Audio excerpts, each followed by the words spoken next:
अंग्रेज जानते थे टीपू सुल्तान को हराना आसान नहीं, इसलिए उन्होंने निजाम और मराठों के साथ यानी तीनों ने मिलकर इस शेर को घेरने की कोशिश की। मगर टीपू सुल्तान के पास वो चालाकी थी जो दुश्मन की सोच से भी तेज थी और एक ऐसी फौज जो हर वक्त मौत से खेलने को तैयार रहती थी। साल था 1799।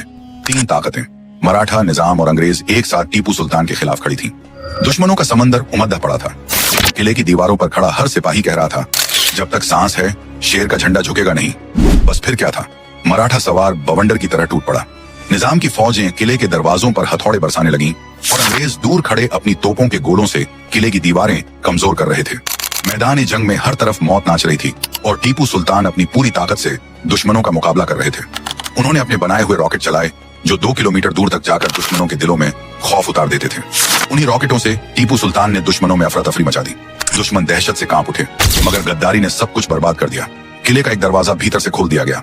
दुश्मन अंदर दाखिल हुए और हमला कर दिया। मराठा, निजाम और अंग्रेज तीनों तरफ से वार कर रहे थे। जंग कई घंटों तक चली। लाशों के ढेर लग गए, खून से मिट्टी लाल हो गई। अब टीपू सुल्तान भी जख्मी हो चुके थे, मगर शेर मैसूर ने तलवार नहीं छोड़ी। आखिरकार अंग्रेजी गोली ने उनकी छाती छलनी कर दी। वो जमीन पर गिरे और आखिरी सांसों में कहा, शेर की एक दिन की जिंदगी घी ददाड़ की 100 साल की जिंदगी से बेहतर है। और फिर शेर मैसूर शहीद हो गए। मगर कहानी यहीं खत्म नहीं हुई। उनकी मौत के बाद एक बद्धा रहस्य सामने आया। दुश्मनों ने जब मैदान जंग की तलाश ली तो उन्हें टीपू सुल्तान के लोहे के रॉकेट मिले, जिन्हें देखकर अंग्रेज हैरत में रह गए।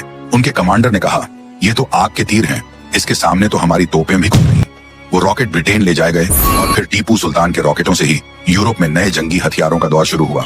यानी जिस हथियार से टीपू सुल्तान ने दुश्मनों को हिला दिया था, वही हथियार आगे चलकर यूरोपीय जंगों में इस्तेमाल हुआ और उसी रॉकेट ने यूरोप को नए हथियार बनाने का रास्ता दिखाया।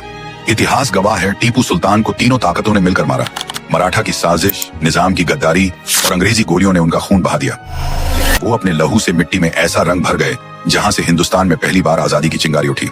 जी हाँ दोस्तों, आजादी का पहला नारा लगाने वाला कोई और नहीं बल्कि वही शेर मैसूर टीपू सुल्तान था। अगर इतिहास की इस छोटी सी झलक ने आपके दिल में जोश जगा दिया हो तो अपने अल्फाज नीचे जरूर लिखें और इस शेर मैसूर की बहादुरी पूरी दुनिया तक पहुंचाएं।